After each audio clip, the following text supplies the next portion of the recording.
This is the Business Stuff Podcast. This is where I will share the lessons I've learned from advising thousands of businesses over almost 30 years.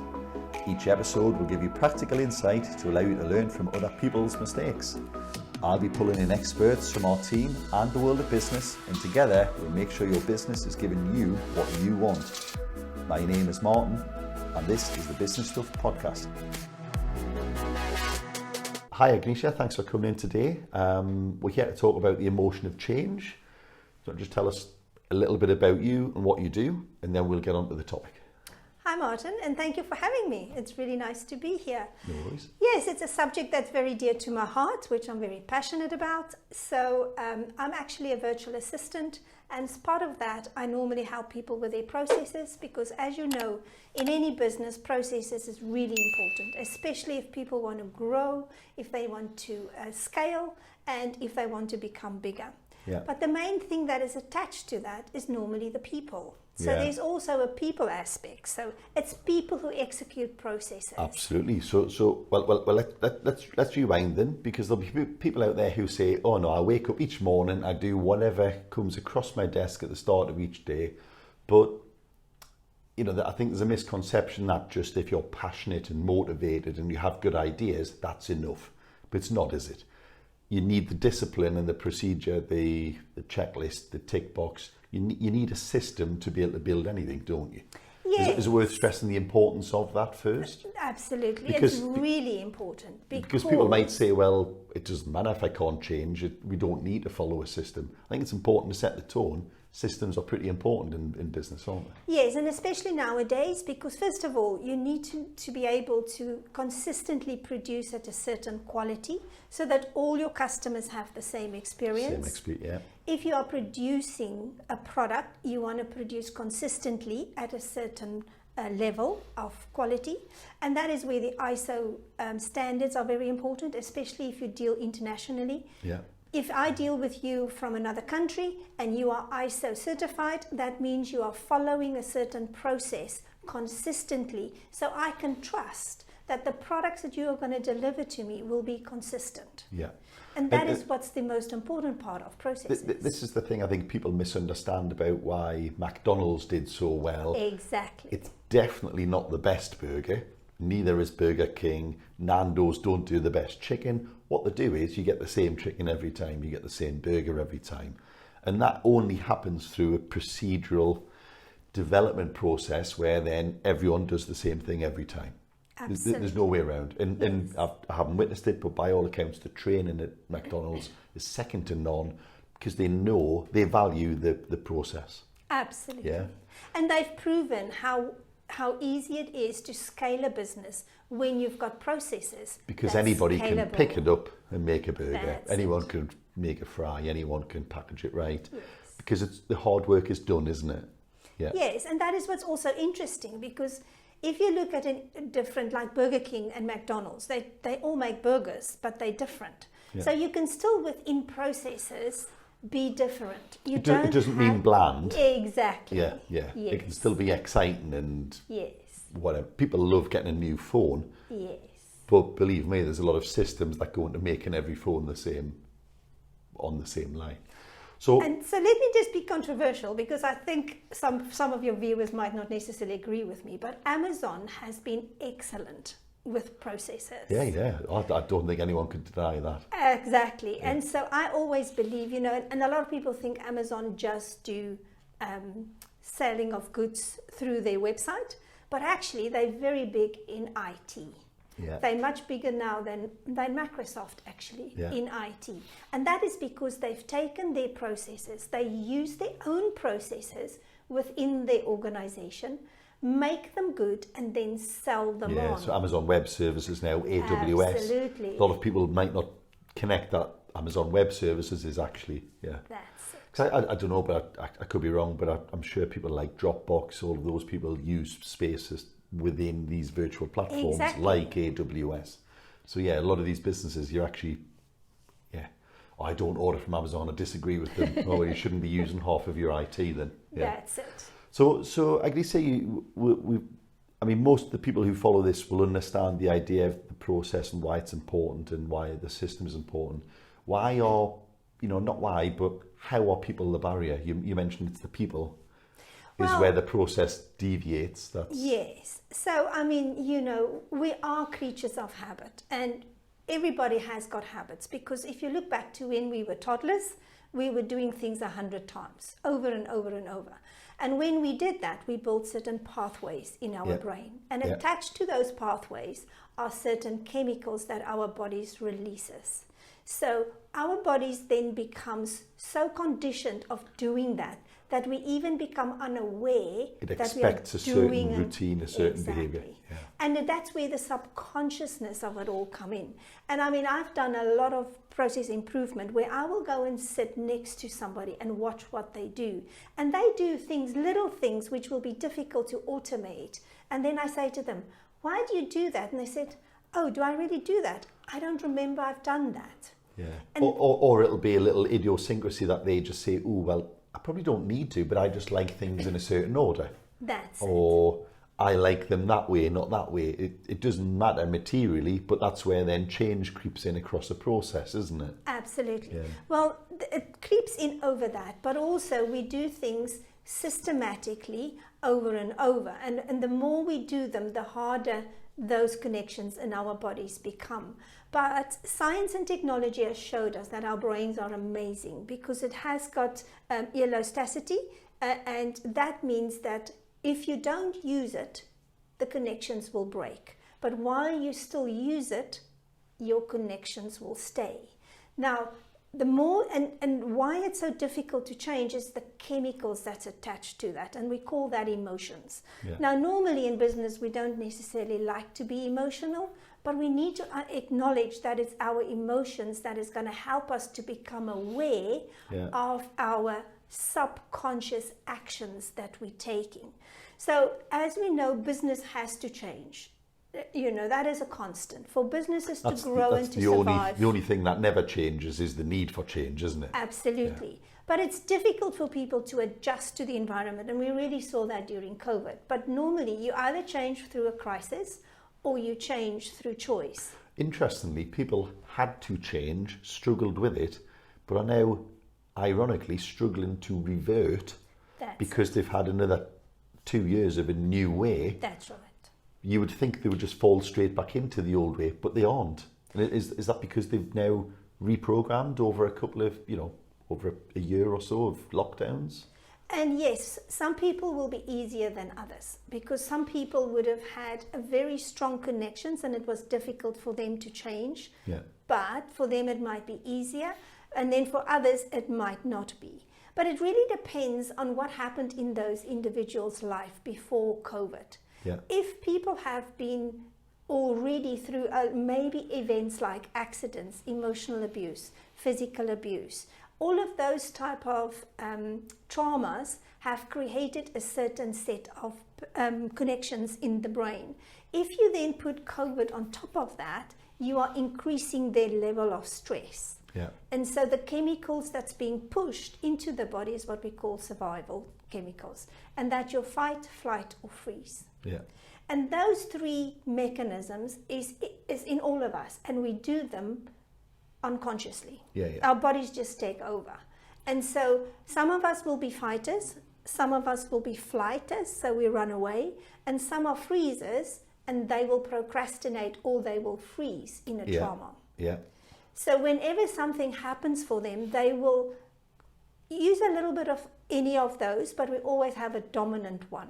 And what's the connection here? You're talking about trauma, so, pull your hand out the fire, put your hands out when you fall. People would understand why those things exist. How does that apply to just your basic, you put your coat on, hang it up, like the little, on the low level, low risk habits? Where do they come in on those things? So the main thing and the main connection for business is when people are in survival, and it depends on how far they are on the scale of that survival mechanism, you cannot make logical decisions because your body goes into defense. The brain, the blood is taken away from your frontal lobe where we make decisions, and it's taken it into your limbs, your arms and your legs, because it's getting ready to fight. Getting ready to run, fight, whatever and it is. we won't know that, it just happens. And I experienced that during Kilimanjaro. When I did Kilimanjaro in 2014, I got altitude sickness, and I didn't know that.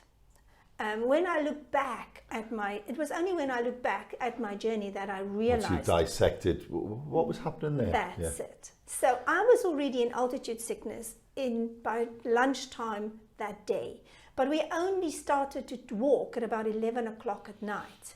But by that time, and it was about an hour into the walk when I got altitude really bad, and I was vomiting and I was really sick.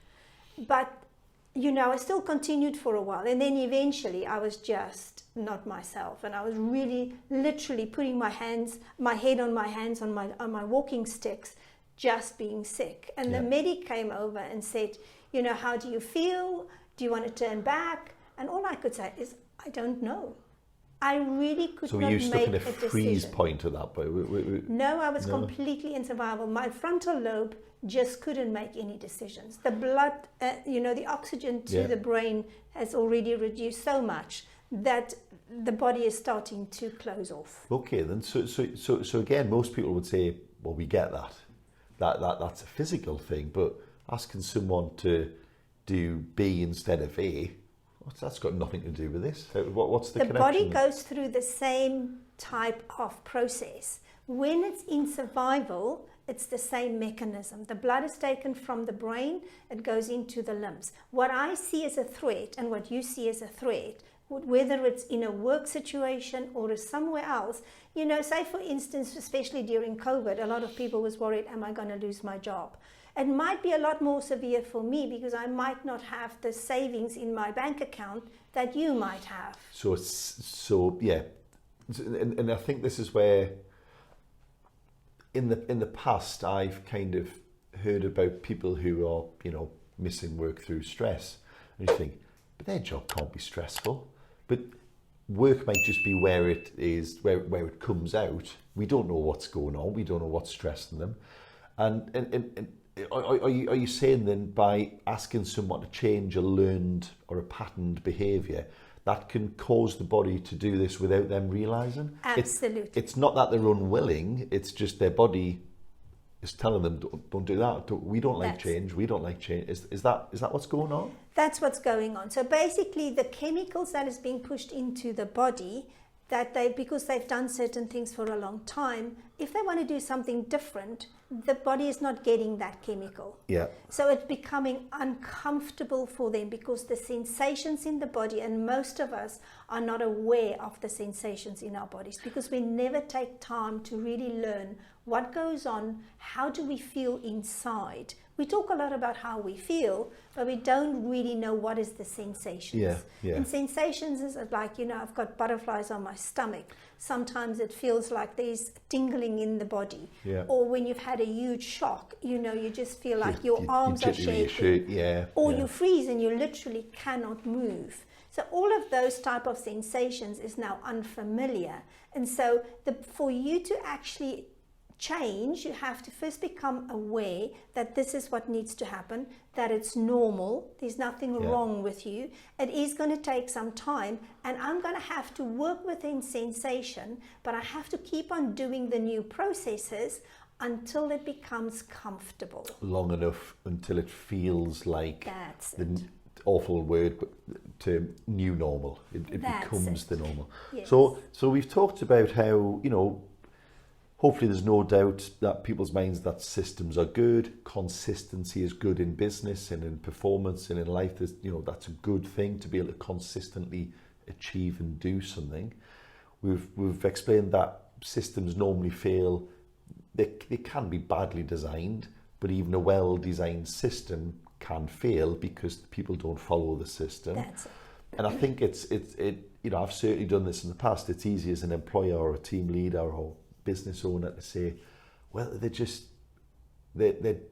to think that this is because people are spiteful, maliciously, they want to undermine you. In what you're saying is, it might not be that. No, it might be frustrating them just as much as it's frustrating you. Right. So I think everybody comes from a space where they really want to help, but because we don't understand it, the individual doesn't understand it, so they can't express it. The boss maybe doesn't understand it, so they don't have Why wouldn't you compassion just do for that? it. Exactly. But nowadays, with a lot of technology, there is ways of actually helping people, and that is what we call emotional intelligence, or also be helping them to become coherent. And there's different techniques, but it's normally through breathing techniques, and also to become aware of the sensations in your body. But if people... To spot the signals. That's it, yes. Okay then. So what are these things? Because again, there'll still be people sitting here, you know, I would imagine if I was speaking to, you know, my great granddad, who'd say, I'll tell you what's stressful, the trenches, or, you know. Absolutely. But again, we aren't talking about a stressful situation or high risks. There doesn't need to be personal danger or financial risk. We're talking about the change itself issuing the same signal as an event like a stressful, you know, personal trauma. That's what we're talking about here, aren't we? The body can't distinguish, and that's why you don't understand why you're not doing it. You can't spot that. That is exactly it. The body can't distinguish between what is real and what is imagined. Now, most of the time it is real because you can feel the chemicals in the body, and it's different for everybody. No two people will have the same experience. But the thing is if you become aware of it, so you can start looking out for it, you can start monitoring what is going on, and that is where techniques, and there has been research done by various scientists around how the heart and the body works, and what happens when you bring your heart and your brain frequencies in alignment. That is what we talk about when you are in coherence, and that is when you are going into a top performance. So, and you can, if you teach yourself how to do that, you can go into very difficult situations, but still keep your body in a certain way where you don't take the blood out of your body. You can still make decisions. Because you know, I don't recall who wrote it, but there's a book, the Chimp Paradox. Talks about the old brain, new brain, the lizard brain, the computer part. There's different elements. If the blood comes away from the calm, collected, computational part of the brain, which I think is what you're saying. That's right. Then all you have is instinct, and instinct doesn't make rational decisions. That's it. If that's happening while you're sitting doing something at work, you would never think, oh yeah, it's you would never liken that to walking across a high, you know, ledge you might fall off. You would never link those two things and think that's what's happening. So how would being present or doing some kind of breathing exercise help you to spot that, or is it not that it helps you to spot it, it just stops the thing from happening in the first place? Or no, what happens is when you become aware of this, you start observing yourself, and most probably, and how it normally happens, first of all, you'll have an outburst, and then you go, why did I just have that outburst?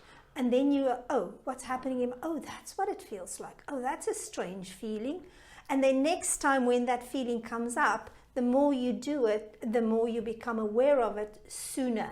And then when you become aware of it, you can then do the breathing technique to then say, calm me down. I'm going to make a decision before I react. I'm not just going to burst out.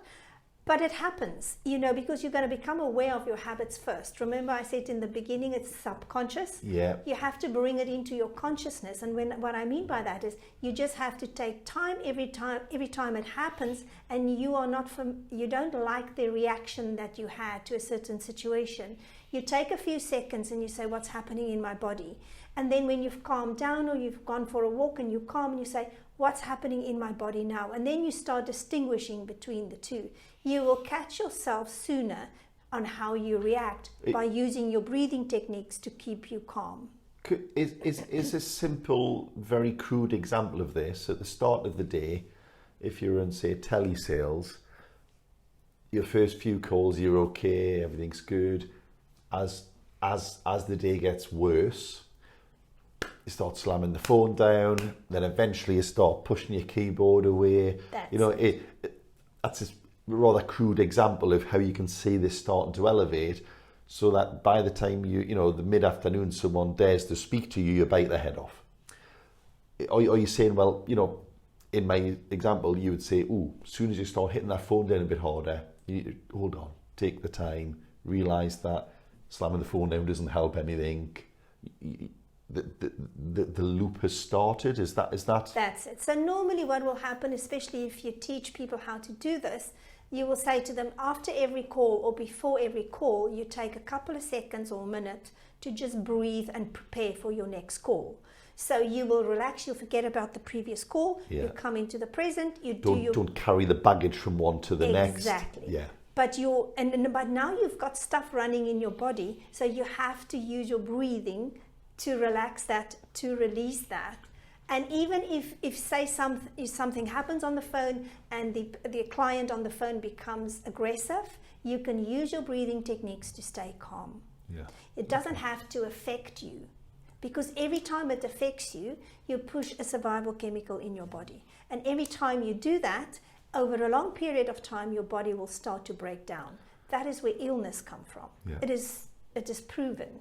If you push the same chemical, which is a survival chemical, over a long period of time, your body can't cope. We are not built that way. Yeah. So the breathing exercise help you to understand and give your body time to go into the opposite, which is the relax, prepare, and so it's relax, repair, and there's another one which I now forgot. I'll remember, and then I'll give you that one. That's okay. Regroup. We'll go with something along those lines. Yes, so you have to relax, digest, and repair. Right. So it's relax, digest, and repair. So so it's there's a lot of sayings out there. If you can feel yourself getting angry, just count to 10. Those are the things. This is where we're... But again, it's not just about anger, is it? No. It could be about frustration. It could be like you've realised you're not doing what you're meant to be doing. You get back to it. So Agnesia, what is the biggest thing that you think that people are getting wrong then? We ask everyone what's the thing that people are keep getting wrong, the biggest myth, the biggest thing. What would you say the biggest kind of gap within the business world is here that's holding back most businesses from bringing in change? I think the biggest thing is that we believe people resist change, and so we think that they don't want to change. If we give them the skills, just like they have to understand how the process works, if they understand how their own process works, they will be able to adjust, and they might even see the opportunities of how the business should be changing. Right. So then it also becomes, well, I am part of this organization. I can add value. I know how it works. I'm creative and I'm allowed to be creative. I've got the skills. I can do this. So it makes it easier for everybody to adjust. But presumably harder if you've done something for 30, 40 years. Yes. It doesn't mean it's easy, No. but there is a way to help those people to make that change. Yes. And this is probably why when you 3 weeks into a job, if someone says, "Oh, I think we should do this," you go, "Oh, that's a great idea," but you haven't set a pattern yet, have you? That's it. Right. Okay then. That's right. It It also helps organizations to bring everybody in the organization onto a level where they're not so defensive. So if I give a person feedback, or it doesn't have to be boss, employee, it can be colleague, it can be anybody, something goes wrong, and I just want to talk to that person about what went wrong, and they become defensive because they feel I'm blaming them, then there's defensiveness. Yeah. If you have a culture where everybody understands, then it's like, okay, we can address the process issue. You're not addressing me. Yeah. And this isn't to say, though, that some people are just bloody minded and don't want to change. That's true. We do get them. Let's not pretend that everybody would like to and can't. There will be some. And I suppose, again, being aware of that helps you to identify, why isn't someone, not changing? Well, it's not just that they don't want to. Again, the leader, the team members need to understand, be able to see that in other people as well, don't they? Yes, Yes, and I mean, you know, I've studied how the body works and I've done a lot on that. And I have had clients who've said to me, you know, I'm too old. I don't want to change. Well, not with that attitude. And that's okay. To be fair, That's okay. But there comes the conflict in an employer-employee scenario. So, but the thing you did for 40 years, we don't need. That's it. And so then, even if they've, you know, then it's okay to say to them, okay, but then we have to look at, you don't fit anymore, and those are the difficult conversations. But there are people who actually realize, you know, they don't want to change. Yeah. But I really do think I think that honesty though is that's useful. Absolutely. Because if someone knows they don't want to and they're telling you they don't want to, at least you know. Yes. If they say, well, I'm very happy to and I want to, but they're not, you don't know whether they're just playing you or and it's interesting, isn't it? Yeah. And sometimes they don't even know why they can't change. Some people really want to change, but they can't. Is there an option here that it's not their body, that isn't the thing. It's not that they just don't want to. It's the thing they're trying to do in the first place doesn't make sense to them, because Absolutely. we talked about getting the right systems in place. The people are the failing. The system, is it worth touching on? The system could be wrong, and they might feel like they can't just tell you, well, actually, I'm doing it my way because I think that is better. You've never asked me. I'm not going to do it the wrong way. You know, is there an element of there? There is. And what I've noticed in all the projects that I've done where we've implemented new technology, it was always people are terrified of looking stupid. They don't want to admit they don't know how to do it, and they always feel they won't be able to learn how to do it, especially in technology. We've seen that a lot in sales organizations, you know, with salespeople who's been there for a long time, who's used to talking to people face to face, and now all of a sudden they have to use technology. They become very defensive. They bring out all the reasons why things can't work. All of the little techniques of, don't say anything, wait for them to speak. Well, that feels different on the phone. It's a bit weird on Zoom, but So it is different, and people so will struggle. that you know, that fear of looking stupid or being embarrassed of not knowing how to do it is a survival. Yeah. The body immediately goes into survival, and that is the one which is most misunderstood. And that is where compassion and understanding and sometimes perseverance, and I mean, I have worked with financial advisors who were forced to change and just couldn't, and literally said to me, I can tell you how I've done it. I cannot tell you if it's going to work in the future. If you ask me questions, I'll tell you the answers, but I can't tell you how to do it differently. Yeah. And so by just asking them different questions, we got the information out, and we could map the process. So you deconstruct. Yes. So they might have 5 or 6 things rolled into one little auto reflex, but why? Yeah. Yes. So we say that a lot of businesses say, you know, the decision matrix that I run through to arrive at a solution, I couldn't possibly have steps. I couldn't possibly be. It's like, but that is what you're doing. You just don't know. You're not making it up. If you were, you may as well roll a dice. So you clearly have a process, but maybe they just haven't spent the time to get the process out. And they don't know how to, Martin. They really don't know how to. Is there an argument here then that even if you're aware, you can understand, people are aware of these things, they've got the exercises, you shouldn't ignore the fact that the system has to be right in the first place. Absolutely. Yeah. The two go hand in hand. You know, they are so interdependent. I don't really believe in independence. Independence, it's interdependence. And the people in the process, you know, it's like white and black. It is, they have to work together. Yeah. And you have to understand both. And both of them have to actually be right for the organization and also for the people. But the people's process is most ignored because everybody talks about managing the change, and we've got lots of processes, you know, project management and how we're going to do that. but nobody really wants to look at the people process. Managing the people. Yeah. Absolutely. Yeah. And helping them, giving them the skills. And there's so much frustration and time wasted when people have to learn new things, because everybody is so protective and defensive that you're not allowed to make mistakes. And when you learn new things, you have to give people the opportunity to make mistakes. That's how we learn. I think that, but we never give people the opportunity to make mistakes. I feel like every podcast I reference the same book, but I'm pretty sure it's Black Box Thinking by Matthew Syed, where it talks about